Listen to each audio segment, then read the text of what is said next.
और आइए देखते हैं कि इजराइल के हमले में अब तक हमास के कौन कौन से कमांडर मारे गए हैं। बड़े कमांडर्स ढेर हुए हैं।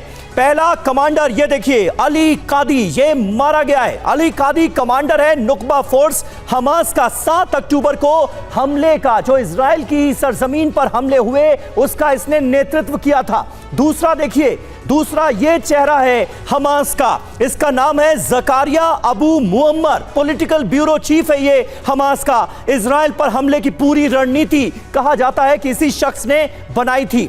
अब तीसरा चेहरा आपके सामने है बिलाल अल कद्र। ये कौन है? ये कमांडर है दक्षिणी नुकबा फोर्स हमास का। किबुत्स में नरसंहार का, सबसे बड़ा नरसंहार किबुत्स में हुआ था, उसका ये जिम्मेदार माना जाता है। ये चेहरा देखिए, ये हमास का एक और कमांडर मतेज ईद इसका नाम है। ये नेशनल सिक्योरिटी का हमास का कमांडर है। गाजा से ऑपरेशन की जिम्मेदारी इसे दी गई थी, इसको भी मार गिराया है इजराइल ने।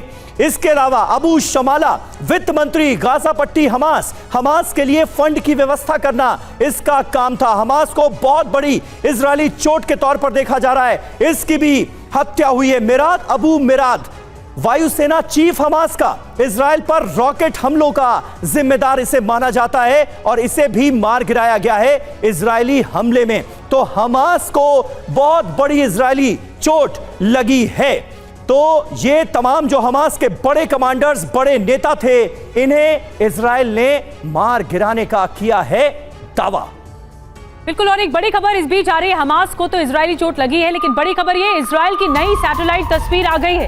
6 अक्टूबर और 7 अक्टूबर का अंतर दिखाया गया है।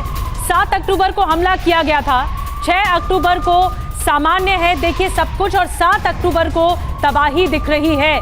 ये जो काला निशान आपको दिख रहा है हर तरफ, ये सैटेलाइट की तस्वीरें हैं, और ये 7 अक्टूबर की तस्वीरें इस तरफ, जहां पर आप ये काला निशान देख रहे हैं, ये धुआं ही धुआं है। और 6 अक्टूबर की तस्वीर आप देख रहे हैं कि जब ये सामने आया कि किस तरह से दोनों के बीच में अंतर दिखाया गया। एक और बड़ी खबर आपको बता दें, गाजा खाली होने पर आईडीएफ का दावा सामने आया है। करीब 5 लाख लोग अब तक निकले हैं। आईडीएफ जो इजराइल डिफेंस फोर्स है, उसकी तरफ से कहना है। सटीक अनुमान लगाना मुश्किल है, लगातार लोग इलाका छोड़ रहे हैं, तो अब तक कितने लोग निकले हैं इसका अनुमान नहीं लगा सकता, सटीक अनुमान नहीं लगाया जा सकता, लेकिन 5 लाख लोग करीब अब तक निकल गए हैं, ये इजराइल डिफेंस फोर्स का कहना है। अब गाजा संकट को एक बार फिर से आपको समझाते हैं। नॉर्थ गाजा जो है, वहां 4,40,000 लोग रहते। गाजा पट्टी 7 लाख, गाजा सिटी जो है वहां पर 7,50,000 रह रहे थे। देर अल साले, ये जो नॉर्थ गाजा से हमारे हैं, देर अल साले जो जगह है, यहाँ पर 3,20,000 लोग। खान यूनिस जो इलाका है, जो कि दक्षिण की तरफ जाता है, दक्षिणी गाजा की तरफ, वहां 4,30,000 लोग।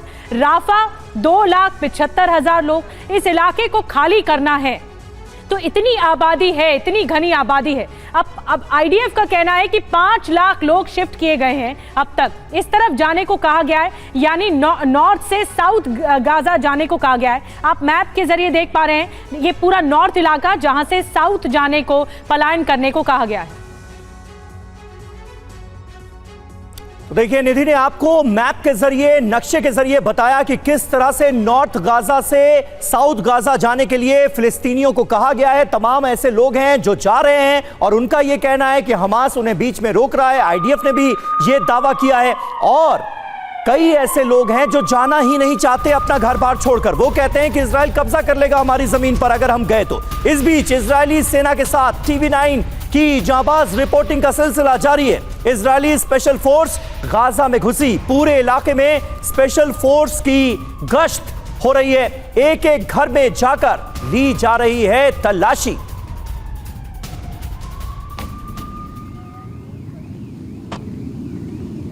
देखिए, हमको जैसा बोला गया है कि बहुत केयरफुल रहना है, क्योंकि ये हमास की गाड़ियां हैं और इस पे अभी भी कई जगह, और देखिए ये वो पैराग्लाइडर्स हैं जिनकी मदद से लगातार हमास के टेररिस्ट यहाँ आए थे। आप देखिए, ये छोटे छोटे बैकअप्स के साथ वो यहाँ मौजूद थे, और अभी इन जगहों से हम रिपोर्ट करके आपको दिखा रहे हैं कि इस समय क्या मौजूद है। देखिए, आपको नज़र आएगा कि इसके साथ गाड़ियाँ खड़ी थी, जिन गाड़ियों का इस्तेमाल उन्होंने किया, और फिर इन्हीं से घर में घुस गए।